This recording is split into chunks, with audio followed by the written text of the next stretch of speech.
Hello and welcome everyone. My name is Malcolm Maestrel and I'm a Membership Services Coordinator with IAAP. Thank you for joining us for the launch of the Accessible Digital Content mini-series. We are excited to begin the series with today's webinar, Creating Accessible Content, the Inclusion Challenge. Before we begin, we have a few general housekeeping items to go over. Closed captioning is provided. To enable closed captioning, select the CC icon at the bottom of your Zoom screen. The stream text link will be posted in the chat as well. Sign language interpretation is also provided. Microphones are muted to prevent any background noise or disruptions. Please post your questions in the Q&A. The chat will be monitored for general dialogue and technical issues. Today's webinar will be recorded and available in our webinar archives, and we will send out a copy of the recording and presentation to everyone who registered.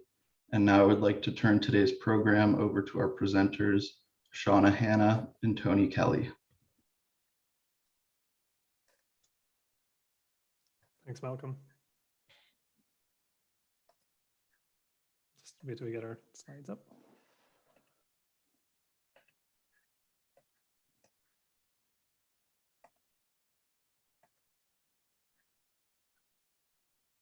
Oh, I'm on the wrong Wrong one. Apologies, guys.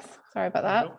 Thanks, Sean, and thanks, Malcolm. Thanks for the introduction, and thank you to everyone who's joined today. It's great to see so many here. What are we going to talk about today? We are going to talk about creating accessible content and the inclusion challenge. And I suppose to set the scene a little bit on why we think it's important to talk about those things. I think unfortunately a lot of the web today is still inaccessible. There's a lot of work still to be done, and I think there's a lot of legacy issues and still a lot of new things that are being built for the web, whether that's content or websites that there's a lot of education and understanding, I think, to be sort of brought out in that. So hopefully through the course of our talk today, we inspire you to go back into maybe some of your own organizations and start that conversation or keep that conversation going on depending on where you are in your own accessibility journey. But three key things that we are going to talk about today is readability and use of language, and then a little bit about inclusive design and digital content, and we'll finish off with SEO strategy and accessibility and how those two are interlinked. Before we jump into that, a little bit about us. My name is Tony Kelly. I am the Digital Optimization Manager at Texthelp. What that means, I look after all of the web properties at Texthelp and the roadmap for those websites, and through that is built into our accessibility roadmap as well. So my email is on screen there. I will read it out for if anyone has any visual impairment. So it's t.kelly@texthelp.com.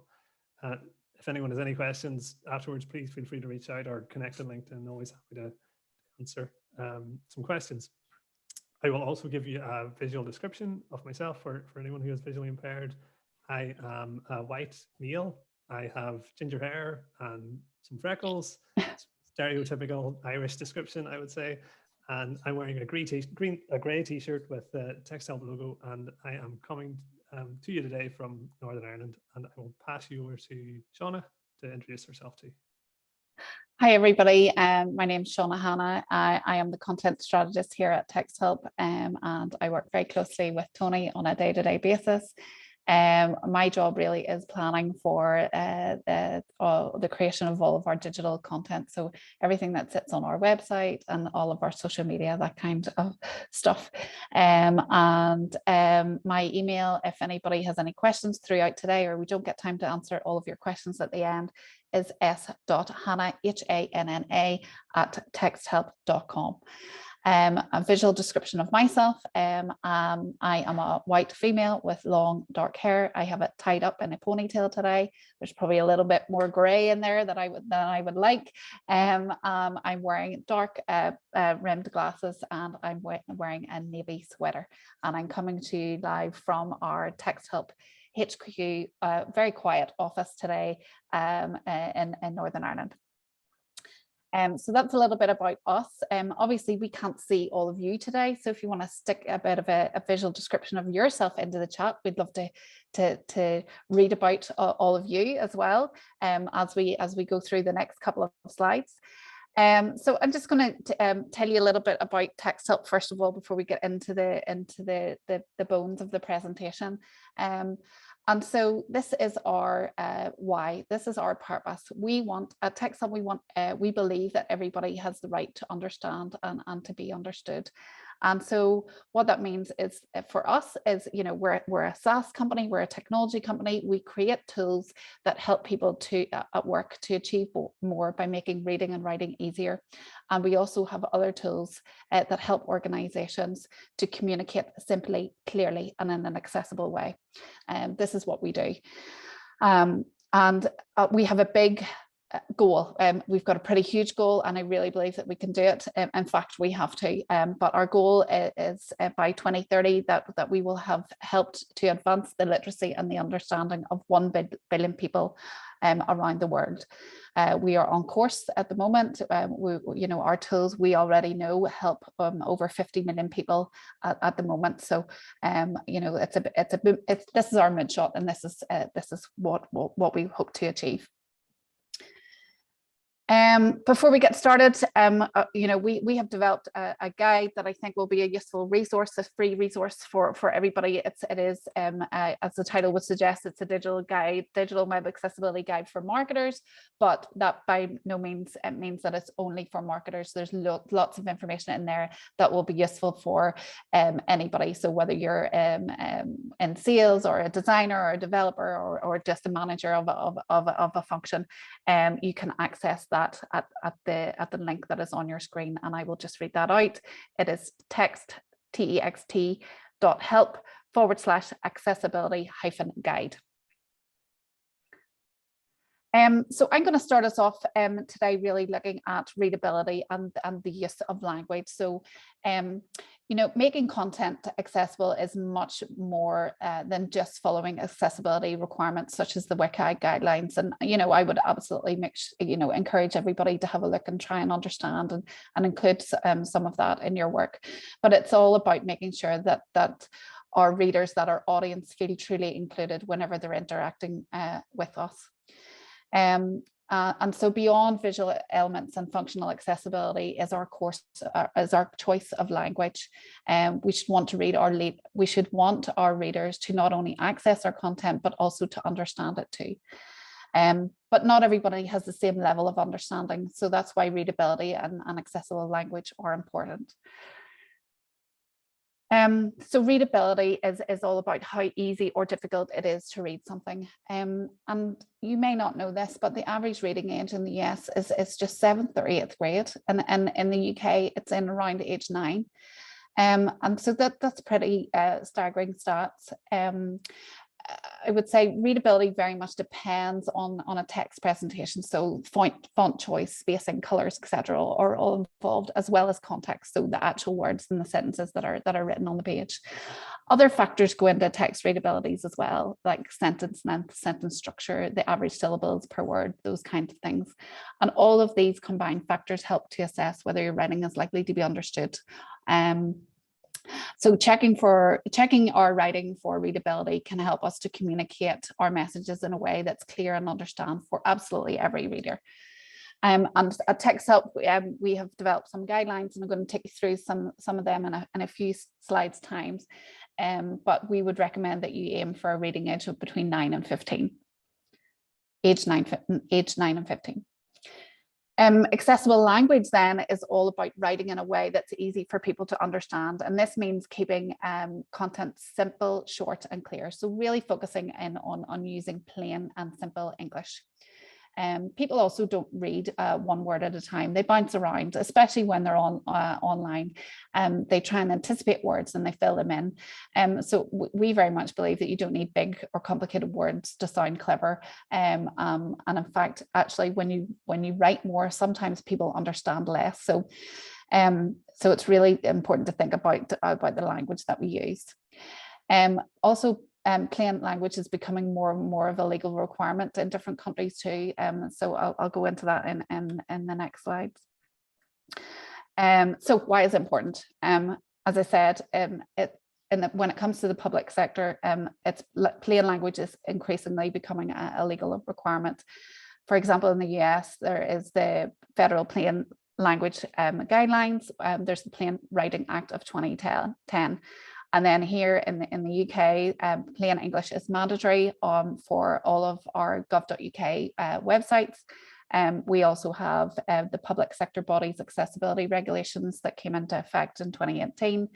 And in Ireland as well, plain language is in the current programme for government. So that's the public sector, where you would imagine things like that would be more regulated.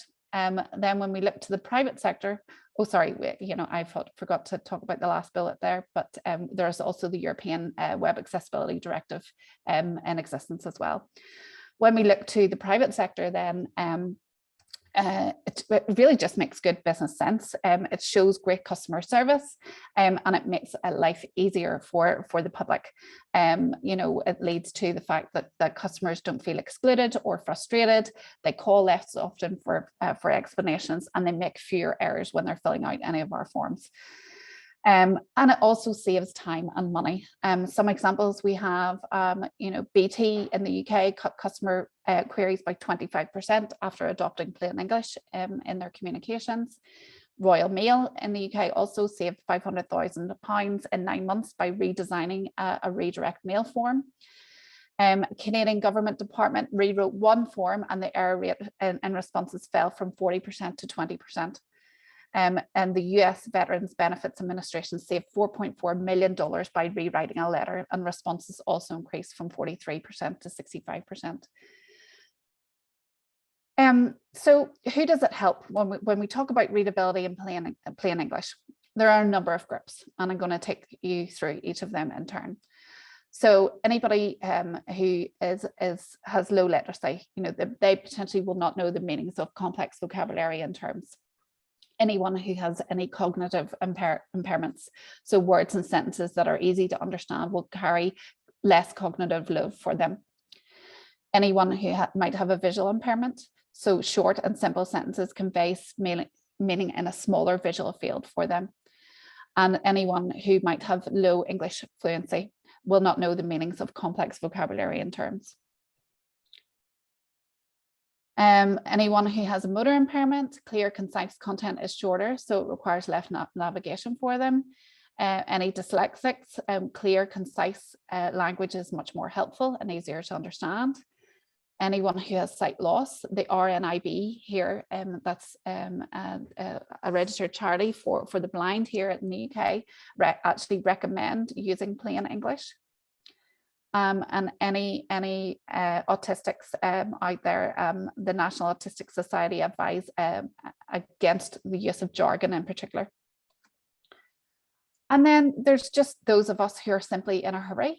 So written content is short and simply written content is much more easier to scan and absorb quickly.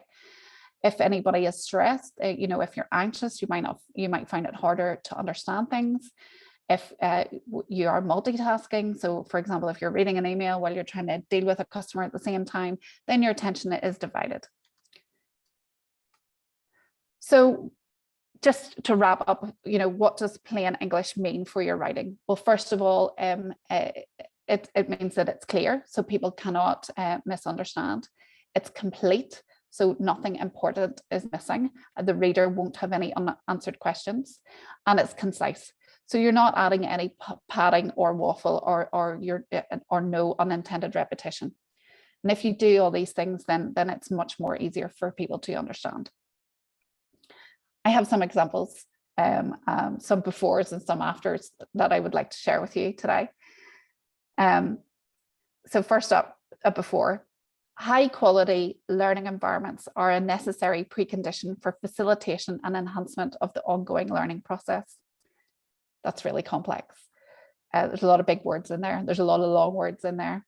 And if we applied some readability guidelines and some plain English thinking to this sentence, we might get something that looks a little bit like this. Children need good skills if they are to learn properly. Another example of the before. If there are any points on which you require further explanation or further particulars, we shall be glad to furnish such additional details as may be required by telephone. That's a big long sentence that really could be very much simplified by saying, If you have any questions, then please phone.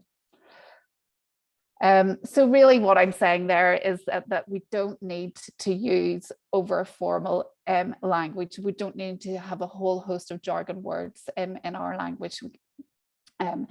If we, if you wouldn't use words in a normal conversation with somebody who sat beside you, then maybe think twice about using them whenever you're writing. So, for example, you wouldn't say, "I'd like your feedback on the dinner that I just cooked. Please utilize the spoon for stirring the soup. Going forward, we're visiting the zoo." So just, some examples to help you think about the way that you could write. So I'd love just to spend a couple of minutes in the chat. If you could pick a word here out of the list and tell us in the chat maybe how you could simplify that and come up with a simpler alternative there. Tony, could you monitor the chat? See, assist, we have help, endeavor, try. Assist, help again, yeah. Well, due to the fact that, oh, sorry, go ahead. Yeah, due to the fact that, because I think you were going to get it. Yeah. Utilize, use. Prior to, before. Great stuff. Yeah. Thanks guys for your participation there. And you're absolutely right. And I'll give you the example. So instead of assist, you might use a word like help or support or guide. Prior to, before, endeavor, try, aim, plan, or intend. Address the issue, you might want to solve the problem or answer the question. Utilize, and apologies, I didn't use American spelling there with that word, but you would absolutely use the word use there. Inquire, ask, additional, more, due to the fact that, because, require, need, or must, and provide assistance with, help, and support. So some just alternatives that help to simplify the language that we can use. So these are the guidelines that we have developed at Texthelp. We have 9 top tips for better readability, and we try and apply these as much as possible. So the first one is use plain English. Number 2, nobody's got time for jargon and unnecessary buzzwords, so please take them out. Number 3, get straight to the point, cut dead wood and waffle. Number 4, remove any repetitive words. Number 5, use bullet points or numbered lists. Number 6, address your readers directly using you and we. Number 7, make it easy to read. So use some white space and clear subheadings. That really helps with scanning. Number 8, define any acronyms or abbreviations. Again, so that it's easy to understand. And number 9, above all else, try and keep it short and to the point. And these are just some of the good guidelines that we have developed here at Texthelp. And another thing that I could say that you can use is to use a readability checker to help you. And there's a number of them out there. But we actually have developed one ourselves. We have a large team of developers at Texthelp, and we've built our own tool for auditing the accessibility and readability of our website and our online content. So the tool is called ReachCheck, and if you'd like to check that out and get a free scan, then you can visit text.help/IAAP-scan. Happy for you guys to try that out. But it helps Tony and I, particularly because we do so much work on our website. It helps us to make sure that we're trying to make our content as readable and as accessible as possible. It helps us to highlight any grammar, spelling, or readability errors as we write, and allows us to really focus on plain English and trying to make our writing a particular reading age and avoid any long sentences and avoid using jargon where we can. So the tool does all of those things. So you can check that out yourselves. But yes, above all else, readability and using accessible language means that everybody is included, and it just makes good business sense. Thanks, Shauna. I will run through the next few slides. So the next section, we're going to look at how to improve the accessibility of your online content, and really thinking of that from a design perspective. It's a lot of lived experience, as Shauna mentioned. We have sort of walked the walk in the past while with rebuilding and redesigning our own site. So this is really looking at some of the learnings we have from that, and hopefully you can pick up some ideas from this yourselves.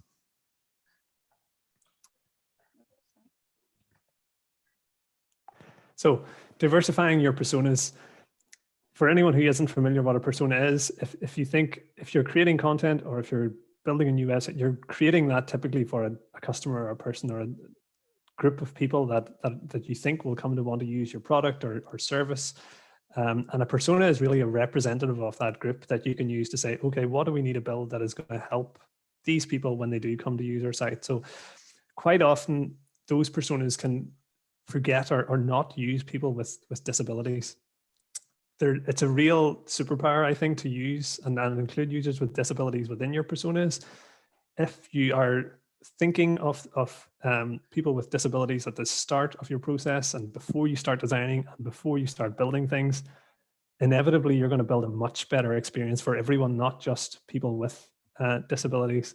And the one in the middle there, I would say, don't also forget situational disabilities. So you might have a piece of content, or you're going to build a section of your site maybe that has instructional guides or videos, and you might have a section of your audience or some of your personas that want to maybe watch those videos on the train or on the bus on the way to work, and maybe they forgot their headphones. They'd still like to watch the video, but they don't want to be that person on the train or bus who's playing the videos out loud.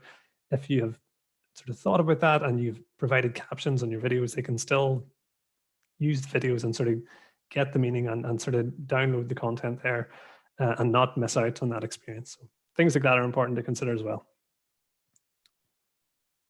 The next step up from that, so this isn't an either or, this is kind of a progression from you've thought about your personas and who you need to build for it. There's nothing like going and actually speaking directly to customers, to potential users, and trying to understand the pain that they have and how they got to the point of potentially coming to use your service or purchase your product. So that should be an ongoing process. That's something we do quite often at Texthelp.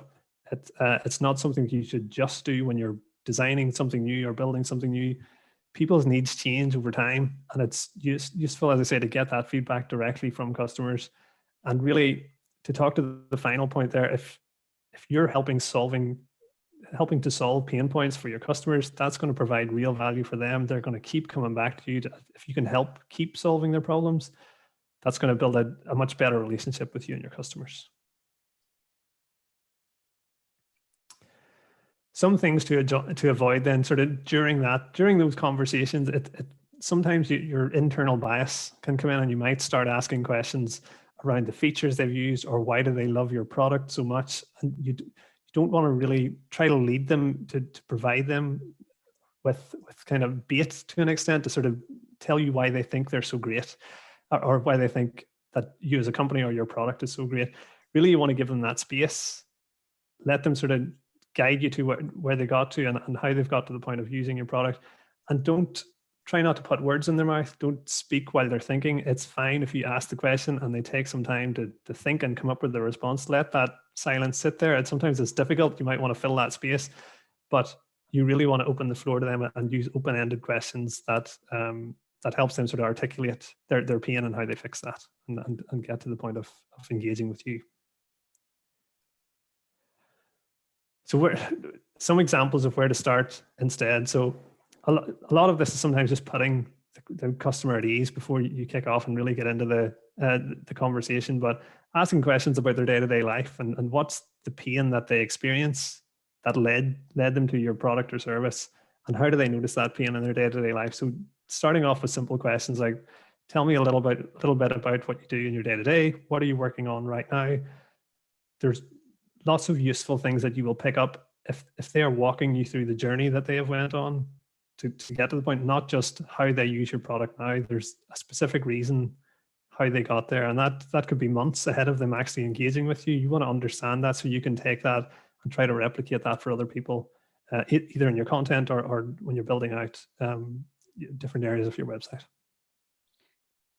Tony, Gary in the chat has just brought something up I think we could talk to very briefly about, but he's asking us to address how it's important to have your role-based personas include persons with disabilities rather than having persons with disabilities as a separate set of personas that are isolated from a typical customer-based persona. Yeah, for sure. That's a great point. And really that's talking to the reality of the people that you're trying to target, and the customers that you have will be a very, very diverse mix. So it's not one group of people who have disabilities and another group of folks who are fully able. There's a real mix and a broad range of abilities within all your customers. And I think it goes back to the point a little bit that if you're considering both of those together, you will end up making a much better solution, or creating a better piece of content that worked for everyone within that group. Thumbs up, he says. Thank you. Thanks, Gary, for bringing that up. Let me just move this on here.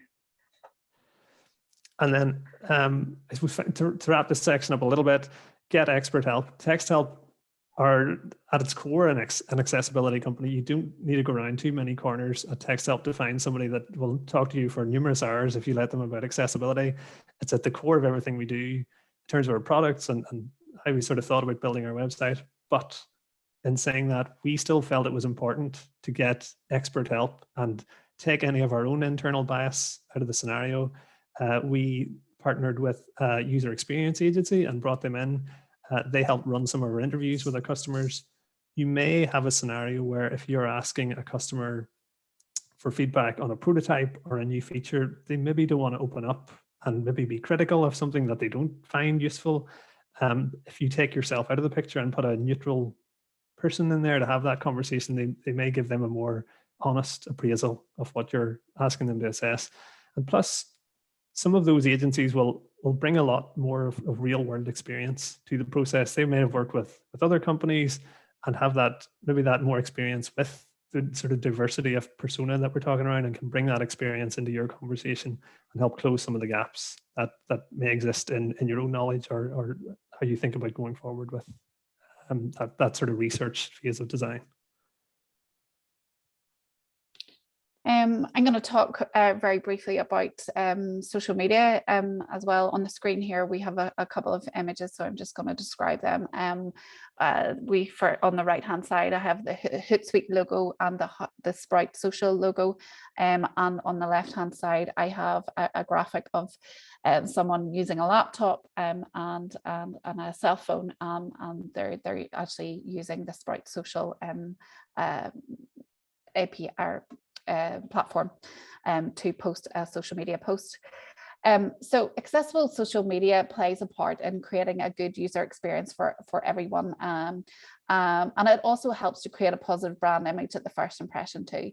And as part of this series, there's going to be a much deeper dive into accessible social media later on in the series. So I'd encourage you all to come back and watch that as well.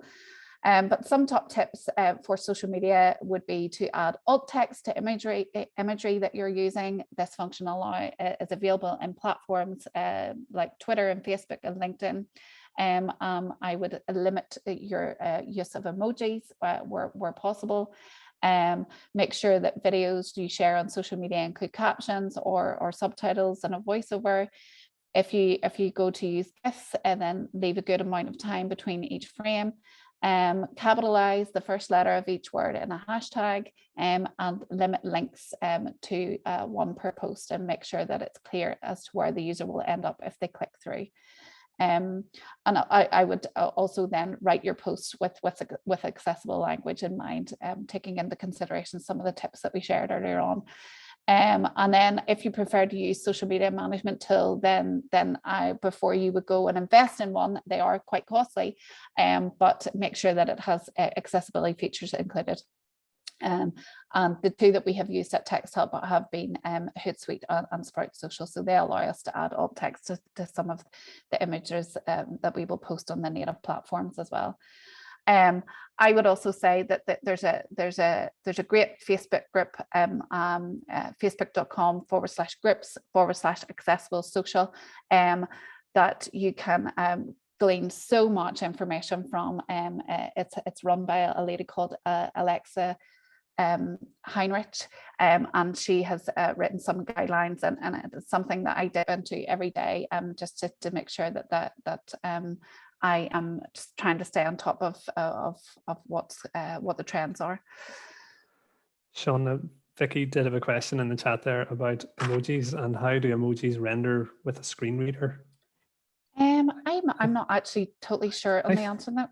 Go ahead, I think Tony. they may try to interpret and read out what the emoji is doing. Yeah, but yeah. I mean, I think part of the issue of that is sometimes people will use a number of emojis, like you mentioned, and then it becomes very muddled in terms of if you've used 3 in a row, that the screen reader, that's it. What it reads back becomes quite confusing. So probably okay to use one, but if you're trying to mix them up, but Stu is saying that emojis are often coded with alt text as well, which is good. But so if it's labeled properly, then it should be read out. But I guess then using too many, you would lose the context of the social posts, and amongst a screen reader reading out a load of other descriptions as well. So you just, I'm not saying don't use them. I'm just saying probably would be wise to limit them. Yeah. Webinars then is another type of digital platform, and on the screen here we have a logo of Zoom and another one of Google Meet, and obviously this webinar is being delivered via Zoom today. So I would just encourage everybody to try and choose an accessible platform like Zoom or Google Meet that include accessibility features such as captioning. And if you're not able to, then I would maybe outsource your captioning to a third party as well. That's something that we've done before in the past. If you can, speak clearly and slowly when you're delivering your presentation, and make sure that there's a way for viewers to maybe raise a question or concern. And also, if you can, you can offer notes ahead of time to allow viewers to follow along. And a bit like what Tony and I did at the start, if you can give a visual description of yourself to kick off the session, then that really offers a nice inclusive welcome to all viewers, because you really don't know what your audience makeup is like. Then when it comes to podcasts, that's another great digital content resource that we produce. On screen here, I have the logo of rev.com and also the logo of Buzzsprout. And on the left-hand side, I have an image of one of our podcasts delivered on a cell phone. And so at Texthelp, we use the transcription service, rev.com. With this service, a human transcribes the audio from our podcast recordings. And this is, I believe, better than relying on any auto transcription, which can often be inaccurate. The thing that I really like about rev.com as well is that there's also the option to add timing to the transcript, and it's a nice added extra if anybody's trying to navigate parts of your podcast as they read the script. It can very much help with that understanding. So we host our Texthelp Talks podcast on Buzzsprout. It's a podcast hosting platform, but it also allows us to add that transcript whenever we're uploading a new episode, and we also do the same with uploading the transcript to our website whenever we publish that there as well. Visuals then, when it comes to visual accessibility, it's important, when it comes to accessibility, it's important to remember visual accessibility. We've talked a little bit about emojis just there a little while ago, but visual accessibility is all about making sure that users enjoy the same benefits from your beautiful designs. And it really having alt text behind imagery just make sure that any screen readers that comes along, they can read out the description of the image as they come across it. And visual elements also help to improve anyone's understanding. So it's important that alt text can convey the meaning as well. Then over to you, Tony. It's over to me. Yep. Thanks, Shauna. I just wanted to talk very quickly with one slide in here on quality assurance around accessibility, and how do you check that all of those things, all of those good things that we're talking about are implemented, and sort of keep tabs on them, I suppose, in the future. There's a number of things that I'd like to talk about. So automated checks, Shauna's mentioned a few tools that we can use. So again, ReachTech that Texthelp have developed. I use it not every day, but at least every few days on our own website. It can run a scan of the entire site and then comes back with a report and helps me then go and have those conversations, whether it's with content team or development teams for some things that need improved upon.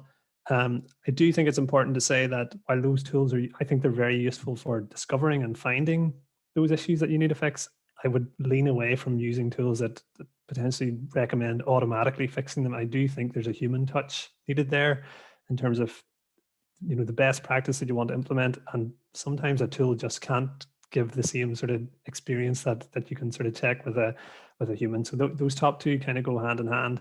Mm-hmm. An initiative that we've kicked off at Texthelp, which I think it really ties back into a few slides back where I talked about, you know, those conversations with customers and having people to hand that you can go and have a conversation with, run new features, new ideas past.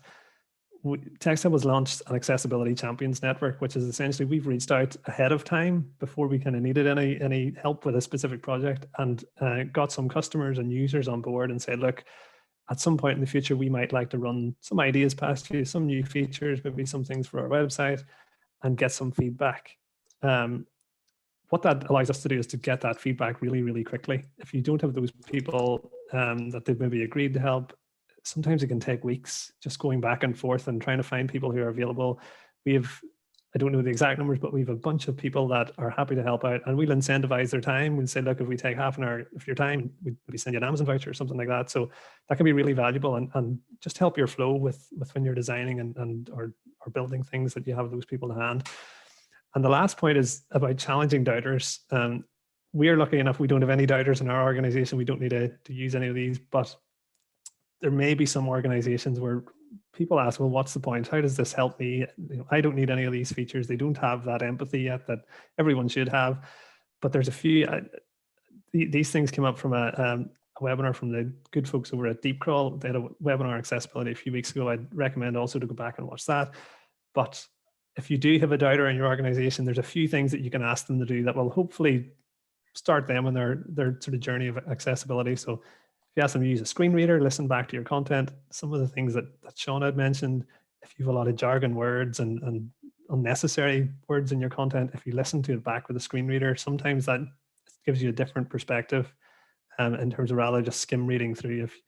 If you turn off JavaScript and try to use your website, that's a useful thing to do from both an accessibility and an SEO perspective that we talk about a little bit. If your website totally falls over when you switch JavaScript off, you can do that in Chrome DevTools. That's not going to be a good experience. Use an extension to emulate color vision changes. Again, you can do that within Chrome DevTools, or browse your website without a mouse. So if you have someone like that in your organization, you ask them to sort of go through and carry out a task while under some of these conditions that we've outlined here, it will hopefully start to change their mindset of where they're at. And I suppose just to reiterate this point, that when everyone is included, it makes good business sense. There's a few things I'll touch on in the next section, but I think whenever you look at it like this, it's common sense that the more people that you can get to your website and the more people that can use it, that's only a good thing. So change gears a little bit. I'm going to finish up by talking a little bit about SEO and accessibility. I think SEOs being SEOs in the past have sometimes blurred the lines a little bit and forgot that accessibility is there to help people and users when they come to your site. And I suppose SEO being search engine optimization, you're trying to optimize your performance in a search engine to get more people to your site. And some SEOs in the past maybe would have piggybacked and said, well, if I do some of these accessibility things, it might help me rank better in search, and forgetting the fact that your accessibility is there to help people and make your website more usable.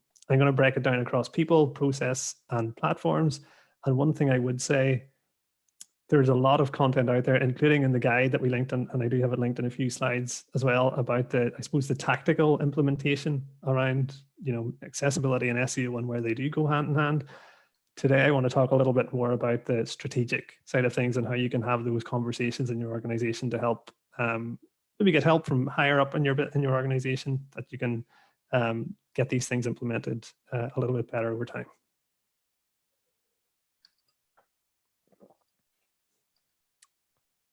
Thanks. So the SEO and accessibility overlap, and there is an overlap, but I think it's useful to start with just a simple definition on both of them. So if you think of SEO from a perspective of its role is to get more people to your website, and specifically from search engines. So it gets people to your door. Accessibility then allows more people to use your website.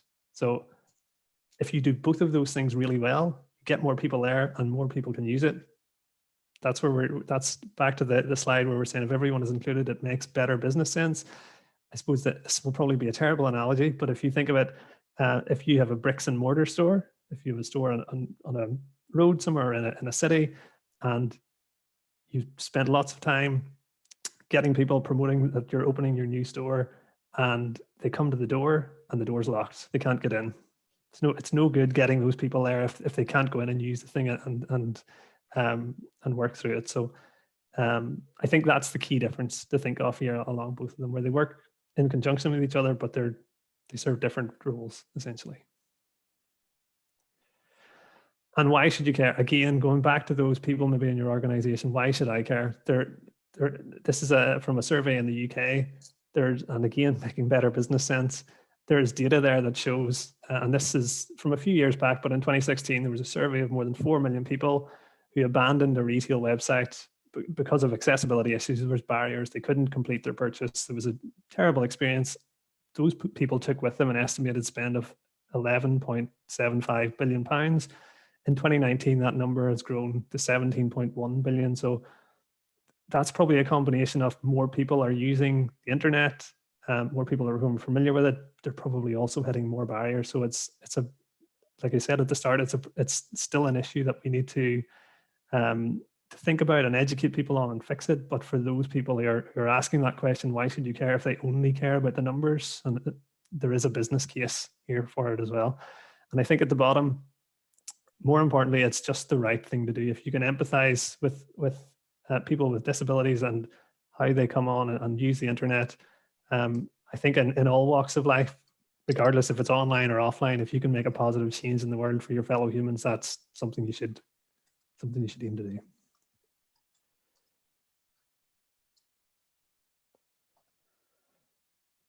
So I do have a graphic here, and again, I'll just give a brief description of it. It's a series of cogs, and within those cogs, it's vision, strategy, and tactics, and how they're all interlinked.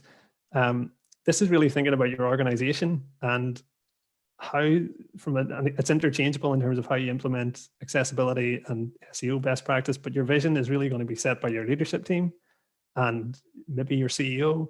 Your strategy then is, there's a group of people who needs to take that vision and work out, well, how are we going to implement that and get us where our vision wants us to get to?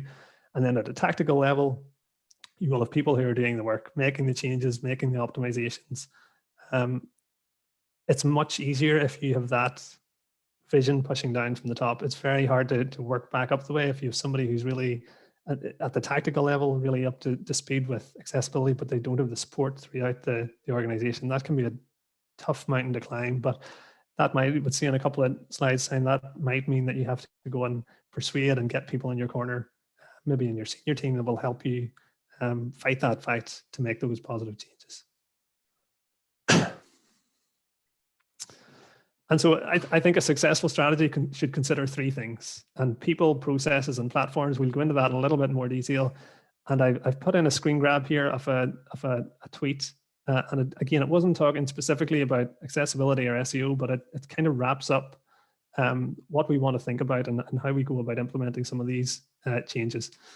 So you must ensure that all teams and individuals understand priorities, the part they play, embracing their accountability, whilst making sure, in addition to clarity, they also have the tools and resources needed to be successful. You need tools and resources to implement any of these changes, but like I said, you need people to have real clarity on what they're doing and why they're doing it, and to be accountable to making those changes so that you set a goal. One of our goals is to have a AA WCAG compliant website that gives us a clear path of where we need to go to and where we need to aim to stay. And that makes it easier for me leading the, I suppose, the web roadmap and working with the team to sort of give them a real clear goal to try to reach. And so to jump into those a little bit more detail, people we've kind of covered a little bit in a few slides back, but just to reiterate, your leaders are going to set the vision and the tone. Your strategy creators are going to take that vision, define the roadmap and what really needs to get done. And then your implementers are going to be the people who go away and do the work. If you take one of those sections out, that makes it pretty difficult to, I've lost the slides. Sorry, don't know Okay. there. Not sure. That's my fault. So There we go. yeah. Apologies. Oh, no worries. So if you take one of those out, as I was saying, that it makes it much more difficult. So hopefully some of the things you learn here, you can go and have those conversations and try to get that flow throughout your whole organization. And then processes aren't a thing that you want to use to micromanage people. Again, if we're thinking about best practices, it's really a good example here around process is, let's take alt tags and images. For example, you might do a scan of your website with one of the tools we've mentioned and found that you have 1,000 images that don't have alt text on them. That's a big task for someone to go back and implement, 1,000 alt tags in one go. Let's say somebody does that, it takes them a few days, they get it done, and a few months later you rescan the site and there's 2,000 new images without alt text added. That is incredibly frustrating. Shouldn't happen. A process can help fix that. So a written process to say, look, every time you upload an image to your website, add an alt tag to it. You could also put in some automated things within your CMS to pop a message up to people who are using it, that once they upload an image that they get a reminder to add the alt text. It takes 30 seconds to do. You don't have that big batch of 1,000 to fix somewhere down the line. So there's a number of questions on screen here. I'll not read through them, but it's just the kind of questions that you need to go through in your organization and maybe ask yourself or ask your team and try to understand what are the processes that we should be considering if we're trying to implement best practice around accessibility and SEO. And then platforms, again, I've covered this a little bit previously, but really platforms, in my opinion, are there and tools that help identify the issues. That's what they're best at doing. You could spend hours, probably days upon days, if you were trying to go through a big website and try to identify all the accessibility issues. There's some plugins in Chrome that are available, but typically they'll only work on a page per page basis. Again, that's going to take a lot of time. If you have tools that you can use that you can go through and scan your entire site, give you a report, and you can then take that away into your team, it really just allows the teams that are going to make those fixes and make those improvements, they can spend their time working out what the issues are, implementing the fixes that they need to fix. And if there is a process improvement needed, that they can work on that too. They're not spending all their time going to actually just try to find the issues. The tool can take that heavy lifting off you. Vicky's saying in the chat here as well, Tony, that her team has a long-term goal to improve accessibility on our courses, and they all do small things each week that help towards the overall goal, which is great. It is, and it's, I think if this is my next slide, it's probably a nice segue. Yeah, there we go. Oh no, it's not. No, I think it's the next one, but I'll get there. But some platforms that I use most often. So ReachTech, as I mentioned, that is Texthelp's own tool. Was probably very privileged that we were probably one of the first teams to use it ever in the world, I guess. But every week I will run a scan of the website. It will come back with a report. Some weeks it says, oh, great, there's nothing to fix here. Other weeks you'll have, oh, there's a few things that have popped up, and it's much easier, kind of to Vicky's point a little bit, much easier to fix those 2 or 3 things rather than wait till you have a big list of things, then it's much harder to get it on somebody's queue to fix. But there's, again, a short link up in the corner there. So text.help/IAAP-scan. There's a 30-day free trial available, but really useful tool that I use every week, as I mentioned. Headings Map is a free Chrome plugin. So what Headings Map does is allows you on any page, you can open the plugin and it gives you a summary of all the headings that are on the page, and will detail whether they're a H1, H2 or H3. From an accessibility perspective, you shouldn't have any gaps as you go down through those. So you might start with a H1, then you have a H2, could go to a H3, back to a H2. In some cases, it might go H1, H5, H3, H6, and there's no order really in it. That can cause issues with screen readers, and it's a pretty common problem, really. And headings map, while it won't fix the problem for you, it will allow you to quickly look at the page and sort of say, okay, here's my headings and here's where it's out of sync. And you go back and fix it. Screaming Frog, probably more a tool that would be more common in an SEO's toolkit, but there are some accessibility features within it. Again, alt tags, things like that. It'll give you a number of technical feedback in terms of your SEO and accessibility performance. And then Contrast Checker from Webium, it's just a useful tool to have at a glance that, if you're considering design or color changes, it can tell you what is accessible. This is the slide I was referencing. So yes, being the driver of change, there's a lot of things that we've talked about today about change, and most, I would probably go as far to say all organizations can always improve, whether it's accessibility, SEO, it's an ongoing thing, and you never get to a point where you say, we're finished, we're done, that's us.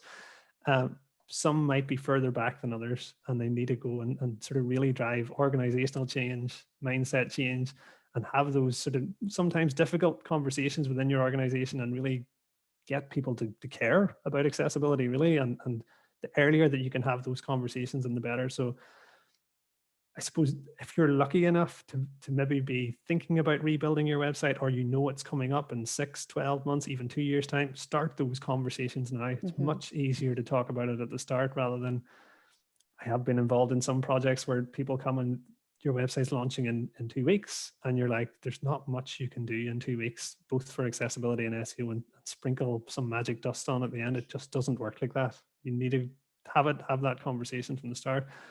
Influencing key people you can help is going to be important across both as well. And this is the point that I wanted, having a bias towards action.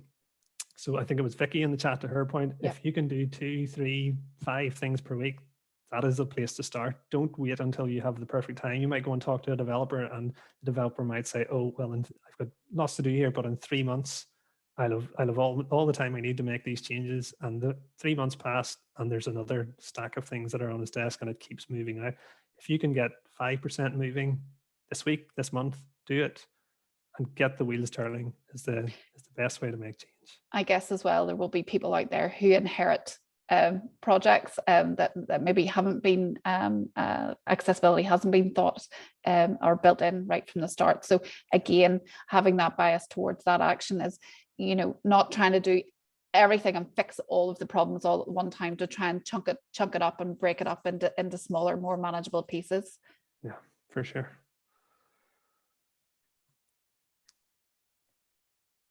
Yeah, and again, just a couple of links here really for you. So the guide Shauna mentioned, I'll just give you the short link again. So text.help/accessibility-guide.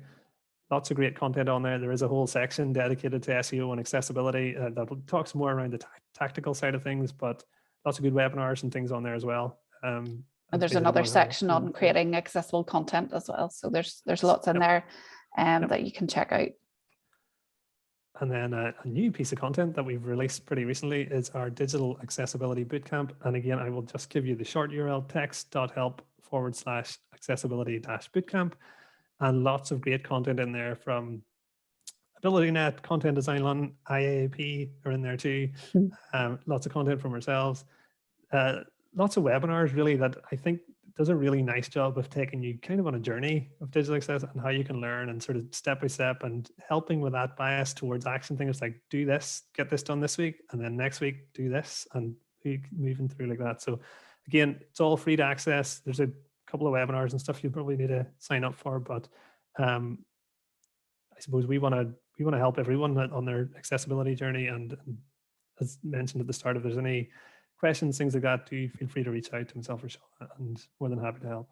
And yeah, any questions, I suppose, in the chat or in the Q&A, we're happy to take them. There's one question here from Param. Is there a tool or a plugin that can automatically detect and suggest plain English? Not. I mean, That I would might be one say, we need to take yeah, away. I would say there's, you know, being a little bit biased towards our own ReachDeck tool. You know, we have a ReachDeck editor, an editor function as part of that ReachDeck tool.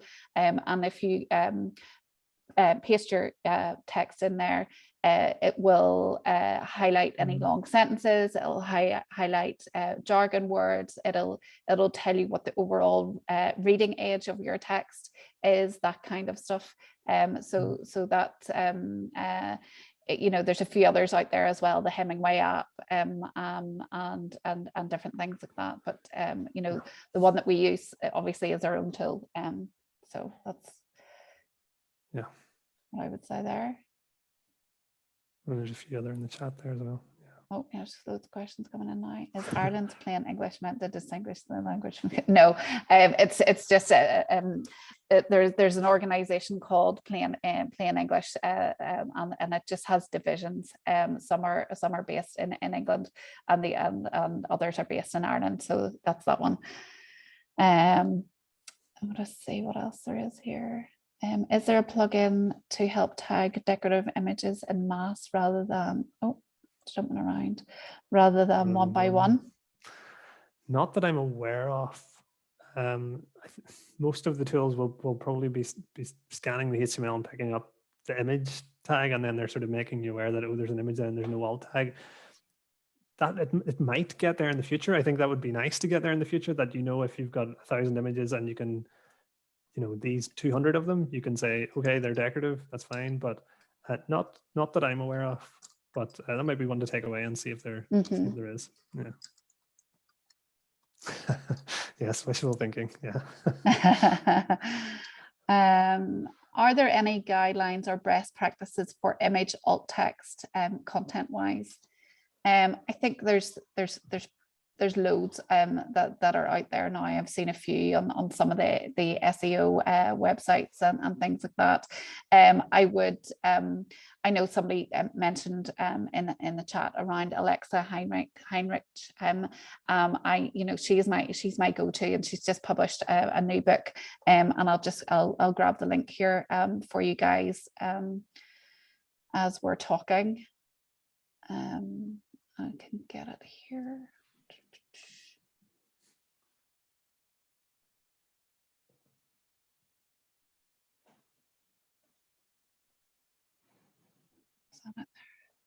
No, that's something else. I can't just find it off. There it is. There, got it. Accessible Social Guidebook. Here we go. Have a look in there. There's lots and lots of really useful information in that.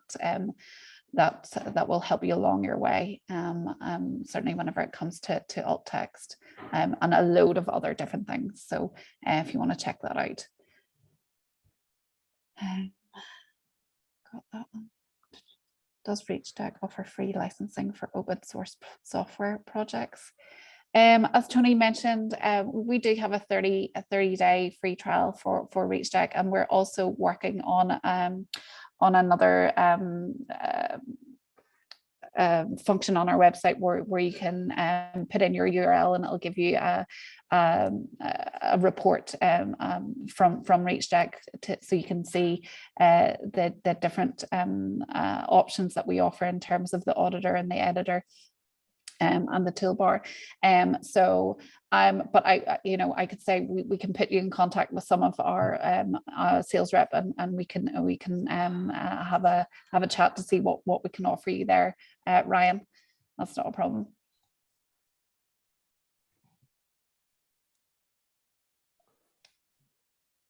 I think that's all the questions we have at the moment, and we're just at the top of the hour.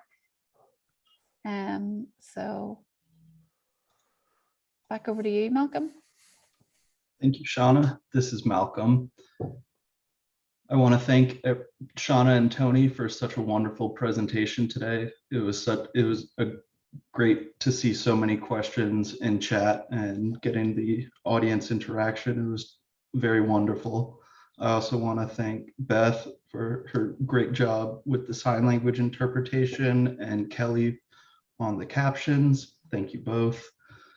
For upcoming IAAP webinars, we'll be continuing the Accessible Digital Content mini-series on June 2nd with Create More Accessible Data Experiences. Then the next webinar in the series on June 16th, Audio Description as an Aesthetic Innovation. And finally, to close the series on June 23rd, Accessibility of Social Media. Thank you again to our presenters and support staff, and I hope everyone has a lovely day. Take care, everybody. Bye-bye. Bye-bye.